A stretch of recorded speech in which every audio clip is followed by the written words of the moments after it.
what can we build out of this?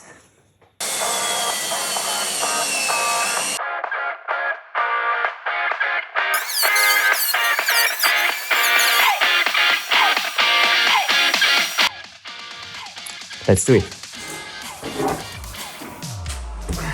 Welcome, this is Tom from Woodworking, and today's build turned out much bigger than I anticipated. I struggled in every single step with the size. For example, here the slab was massive and my shop was really not built for this size, so I had to be creative. And here I ran already into my first issue. My traxxer wasn't able to cut through that piece because of the cutting depth, and the jigsaw just made it worse. So I turned it around and tried to hit my cut again, and you could see I burned through this piece a little bit, and then I cut through the side piece without the track, and I actually could break off the last little bit. So the first step in all our live edge projects is always to clean up the slab itself. We have to get rid of all the loose wood, the bark and everything that could compromise the bond between the epoxy and the wood.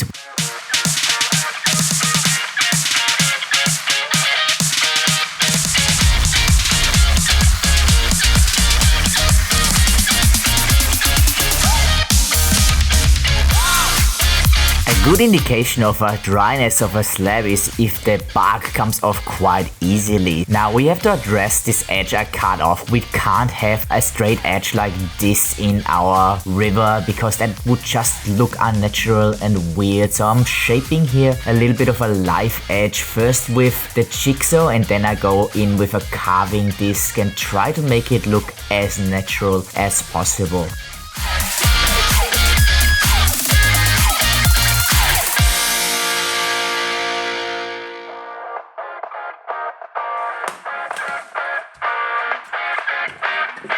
So we're cutting our slab in half for our river. Again, we're struggling our way through this cut because our traxxer can't get through the slab. We flip it again and try to match up the cut as good as possible, and actually it worked okay in the end.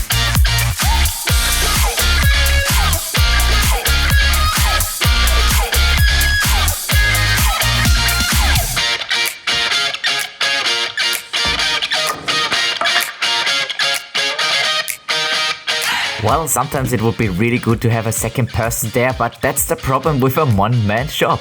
We're building our epoxy form and we are using white melamine for that. One, it's quite durable and stable, and also it's quite cheap, and if you are lucky and did everything right, you actually can reuse it for another project, which is awesome. I'm using my crown nailer here to tack this massive form together, and you can see in the end here that it's actually too big for my workbench, and that's gonna be another problem in the end. I had to extend my workbench just for this piece.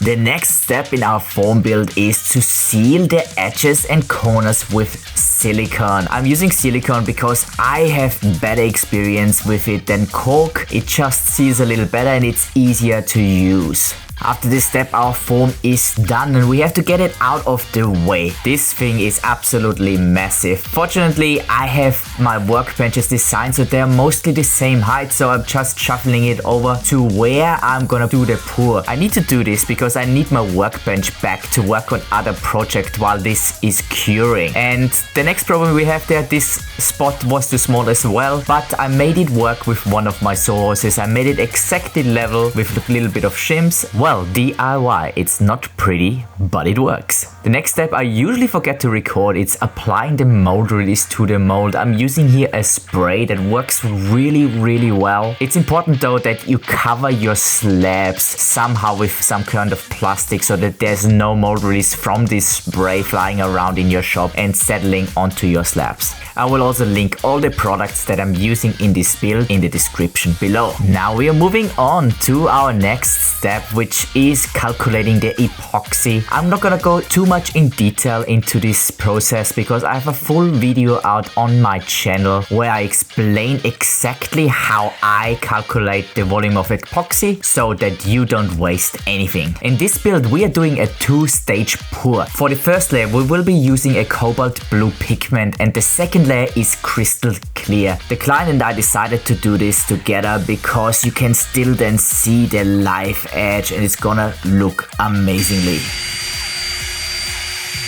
So after we are mixing our epoxy really thoroughly, we are scraping the sides, we are scraping the bottom as well and make sure that there's no streaks left. Then we are putting our pigment in, and this pigment is from Black Diamond, it's cobalt blue, and we're using the Health of Mind Art 2:1 ratio epoxy, which is called River Cast, and it is perfect for our application because it can be poured up to 10 centimeters and it's a very slow curing epoxy, which means all the bubbles in there will be released and there's also not a lot of heat that is developed in the curing process. So what I usually do is with projects like that, I keep my clients in the loop at what stage their project is. I also did that here. So after I poured the first layer of epoxy, I sent the client a video and there was a little bit of a hiccup because the client kind of changed their mind a little bit.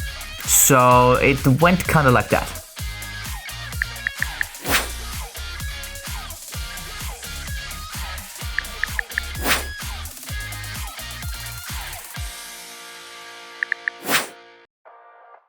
So if you haven't caught that right now, the client actually wanted that board as thin as possible, which made our life so much harder because we had to mill this project down to about 2 centimeters, which will be quite a task because we do not have a CNC to flatten this. We have to do it by hand with our router sled. 3 days after we put our clear layer, we are back to demold, and now I need your support. I need you to like this video for good luck so that mold release actually worked and we can get this beast out of this form.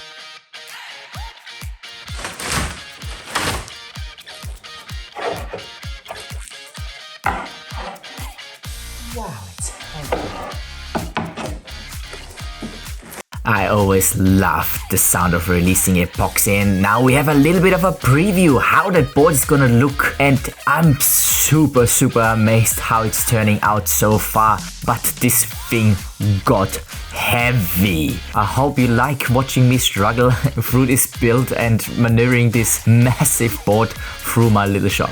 I always thought size doesn't matter, but it actually does. My router sled as well was too small for this project, so we had to build a brand new height adjustable router sled, and there will be a full build video out for that one as well with dust extraction included. Once we built our router sled, we could finally start our flattening process.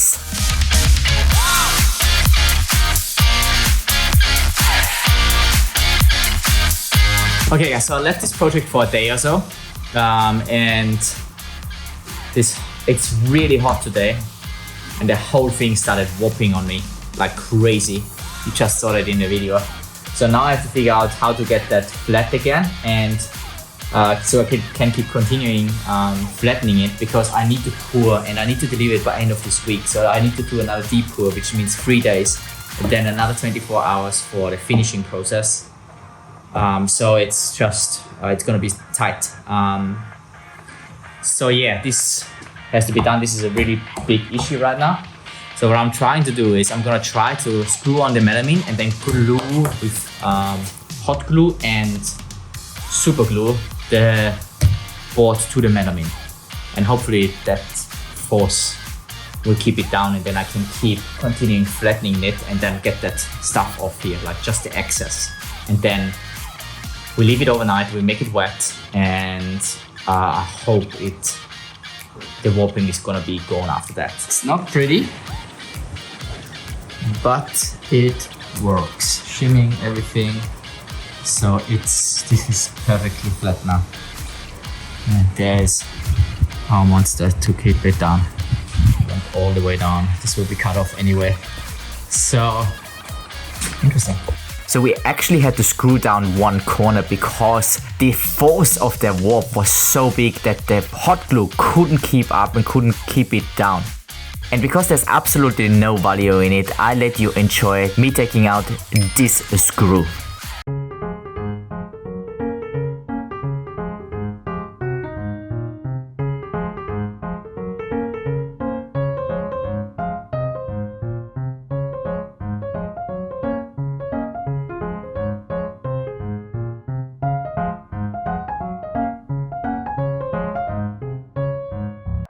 And we're back. So one thing that I didn't tell you guys is when the epoxy was curing, one of those pesky flies went into the epoxy, and I only caught it after it was half cured. So I had to get it out once it was half cured. So it left this massive gouge there. And what I'm doing here is I'm drilling out the dirt specks left behind by that fly so we can fill it up and it looks nice and clear again once the epoxy is cured. And we need to do another pour anyway because once I flattened down the slab, this beautiful hole appeared, and I believe this is the heart of this board. It makes it look amazing, and this hole is just insanely beautiful. And the leftover epoxy we have from that goes into our gouge, which made it basically disappear. Okay guys, so we have flattened the top, so we are all the way down to the epoxy now, which is awesome. So we can start sanding the top now. But I have a flat spot here, like a low spot here in the wood, which means I would need to like flatten it down all the way to this thickness, which is a bit annoying. But I did oversize this by about, I think, 8 centimeters, so 4 centimeters each side to actually account for a situation like this. So I'm gonna do that and cut it to size first and see how much I have to take out then in the end.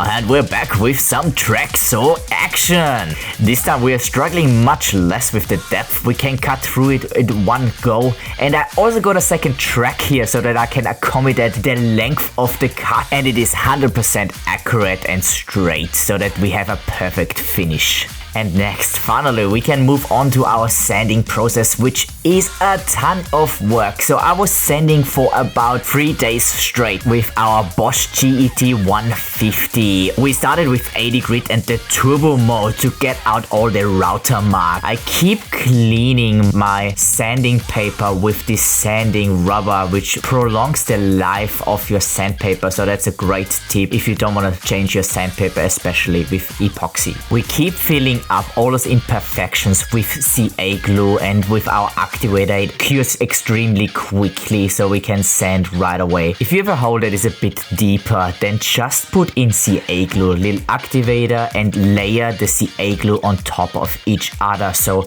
the layers can cure in between. If you fill it up and then just spray it with activator, it won't fully cure in the middle. So this one was a bit tricky because this hole went all the way through to the bottom. So what I did is I just put on some sheathing tape on a little bit of a spacer here and put it underneath the slab so that the CA glue can't escape. And then we do the same trick as before, layer the CA glue with activator until everything is cured, and we hope nothing leaks. And lucky us, nothing leaks, and the CA glue didn't stick to the sheathing tape either, so that was not a problem. A little bit of activator on the bottom and the hole was filled.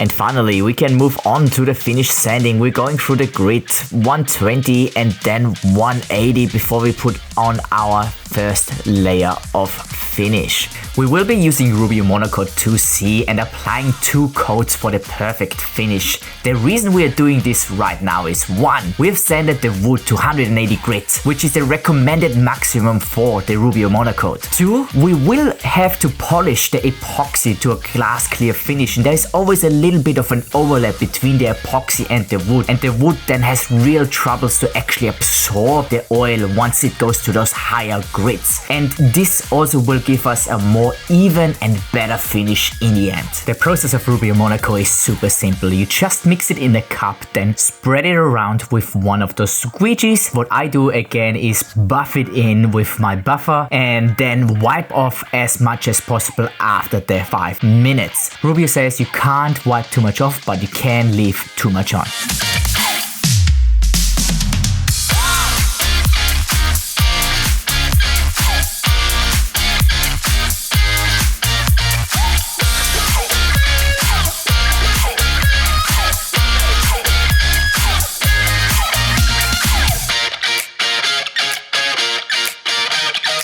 I'm inlaying a bracket into the serving board to prevent any potential bowing or cupping. This bracket should make sure that the board stays perfectly straight. So I'm really taking my time here because we are so far in the build. A mistake here would be fatal. If you cut too deep and through the board would be unusable and the whole project would be a redo. I had to custom make this bracket because I couldn't find a bracket that was shallow enough to fit into this board. Same with my bolts. I had to modify them to fit those threaded inserts I specially ordered for this project. So I took my angle grinder and as usual I made it work.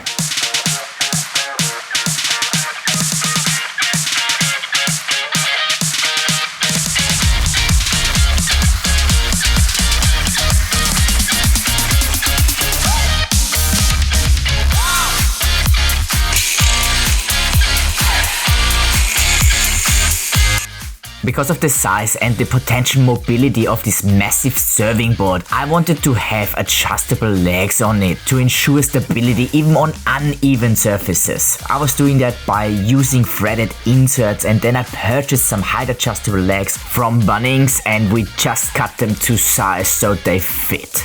So the next step is our finishing process of the epoxy. I'm not gonna bore you with all the wet sanding I did. So we scuffed up everything with a red maroon pad and then we went through all the grids up to 8,000 grit. Here's how we polished this epoxy on this board. We used a 2-compound polish process along with an oil protector from Health of Mind Art. Starting with a wool pad and the first rough compound, we remove any remaining scratches from the 8,000 grit sandpaper. The better sanding job you did beforehand, the quicker this step goes. Then we move on to the yellow hard pad with the same compound, where the first real sheen starts to come through. Between pads, we always clean off any excess compound with a damp rag and a microfiber towel to ensure a clean surface. This is crucial for the next step when we move on to the black soft pad and the fine polish. After the fine polish, the epoxy has a real glass-like finish with an insane clarity and sheen. Finally, we use the same pad to spread the oil protector onto the epoxy and buff it in, wiping off any excess at the end. We've started our final step in our finishing process, the second layer of our Rubio monocoat. We can spread it out on the board and really make sure that nothing gets onto the epoxy to not lose any sheen. This is the reason why I'm doing everything by hand and not with my buffer. After 5 minutes, we wipe off all the excess and the finish is looking fantastic. I'm super happy how this one turned out. The clarity of the Health of Mind Art epoxy is amazing and the sheen we got with the polishing looks great. If you haven't yet, like this video so it can spread to more people. This helps me out a ton. Here's a video for you that you will absolutely love. As always, I appreciate you and I see you next time.